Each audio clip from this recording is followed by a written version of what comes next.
Avons-nous le droit à l'échec? Le monde de l'entreprise, fait d'excellence et de compétition, n'exige-t-il pas la réussite de tous nos projets? Pour en parler, j'accueille Geoffroy de Bec de Lièvre, fondateur de Marco Vasco. Geoffroy de Bec de Lièvre, bonjour. Bonjour. Alors, a-t-on le droit d'échouer? A-t-on le droit ou a-t-on l'obligation d'échouer? On devrait peut-être poser la question comme ça. Ah, alors on y revient tout de suite. Donc je rappelle que vous avez fondé la société Marco Vasco en 2007 Ouais. pour proposer aux touristes des voyages sur mesure. Ouais, tout à fait. Alors vous réalisez un chiffre d'affaires de 70 millions d'euros avec 220 collaborateurs. Alors comment peut-on concilier le droit à l'échec avec une croissance aussi rapide? Ouais. Donc, déjà, pour répondre à votre question, effectivement, pour moi, le droit à l'échec est une obligation parce que si on n'échoue pas, c'est qu'on ne prend pas des risques, c'est qu'on ne se met jamais en danger et donc on n'avance pas véritablement. Donc pour moi, c'est une vraie nécessité. Et après, le comment le faire, bah, nous, on a une approche où chaque année, on innove, on met toujours un budget pour des nouveaux projets avec une méthodologie assez précise. C'est quoi cette méthodologie? Nous, on l'appelle le test and learn. Hein. C'est une approche très américaine où on va assez rapidement mettre des produits à disposition des clients. On va être en itération permanente avec des clients. Et puis, on va immédiatement mesurer, apprendre et réadapter. Mesurer, D'où le apprendre, nom réadapter. test Voilà. Test and and learn. learn. Ouais, tout à fait. Mais est-ce que cette approche-là, elle n'est pas aux antipodes de l'approche traditionnelle où on part de la demande et puis après on fait une étude de marché, une étude de positionnement? Quelle est la part en fait de ces deux approches? Elle est très différente d'une approche classique d'étude de marché, mais moi, il y a un bouquin qui m'a beaucoup marqué en management, qui est un vieux livre, ça s'appelait Le Prix de l'excellence, je crois que j'ai dû le lire dans les années 90, qui était écrit par Peter Drucker, qui avait analysé le point commun des 500 sociétés à l'époque qui fonctionnaient le mieux. Et il y avait un des éléments qui m'avait vraiment marqué, c'était ces sociétés-là expérimentent plus qu'elles analysent. Quelque part, c'était du test and learn, quoi. C'est passer plus de temps, néanmoins, à mettre le produit sur le marché, à le tester avec des vrais clients en temps réel, que de faire des analyses qui peuvent durer des mois, si ce n'est pas des années. Oui, mais donc si vous ouvrez le droit à l'échec, Ouais. dans le management, on a des équipes, puis à un moment donné, comment est-ce qu'on fait pour que lorsqu'on constate un échec, tous les regards accusateurs ne se tournent pas sur quelqu'un qui va faire le rôle d'un certain bouc émissaire Ouais. et qui finalement va refroidir la dynamique de l'innovation? Alors, nous, on a instauré un prix de l'échec. Donc, moi, j'ai la chance d'en avoir 2 dans mon bureau. Et donc déjà, je porte personnellement cette responsabilité.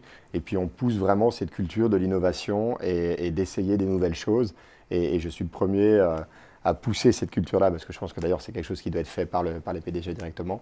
Et en supporter les responsabilités, principalement et si nécessaire. Oui, mais Marco Vasco Ouais. est encore une PME. Ouais, bien sûr. Et alors que pour une grande entreprise, une grande entreprise qui lance un nouveau produit, qui fait un test, elle joue quelque part son capital d'image.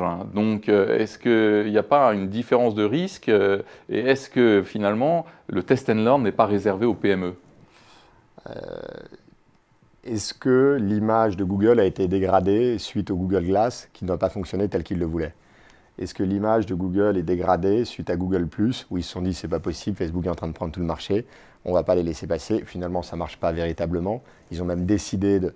Et puis j'ai vu qu'ils avaient arrêté à nouveau leur service. Enfin, non, je pense que quand les boîtes ont une culture d'innovation, elles se doivent d'essayer des choses qui marchent, d'autres qui ne marchent pas. Et c'est comme ça, encore une fois, qu'on avance. Alors, vous prenez l'exemple de Google. Bon, alors, je reformule ma question. Est-ce que ce n'est pas réservé aux sociétés high-tech? Voilà, donc il y a 2 sujets. Donc PME grand groupe ou high-tech. Alors, je pense que l'innovation fait davantage partie de l'ADN des sociétés high-tech, tout simplement parce qu'aujourd'hui, avec la transformation du digital, et même avec le mobile, tout le monde est joignable n'importe où, n'importe quand, n'importe quel moment. Et je pense qu'on est beaucoup plus mis en risque et on se doit d'innover forcément si on est une boîte high-tech. Donc peut-être que c'est plus accepté là-dessus, mais je reste persuadé que même pour des grands groupes classiques, dès lors qu'on l'explique aux clients et qu'on a une approche collaborative avec le client, je pense que ça passe. Alors, je reviens sur la première remarque que vous faisiez en introduction, sur le droit à l'échec. Alors, du coup, c'est quel est le risque finalement d'une entreprise qui ne prend pas ce type de risque de test and learn? Alors, qui ne prend pas d'innover, c'est un jour de mourir. Et après, qui ne prend pas le risque du test and learn et de faire de grandes études de marché, c'est de perdre beaucoup de temps, beaucoup d'argent et puis de perdre en agilité et par rapport à une capacité à mettre très rapidement des produits sur le marché. Aujourd'hui, tout va de plus en plus vite. Enfin, quand vous regardez aujourd'hui les grandes innovations qu'il y a eu, c'est souvent des toutes petites équipes, très indépendantes, et qui ont une capacité à créer des boîtes qui sont devenues énormes en très très peu de temps, quoi.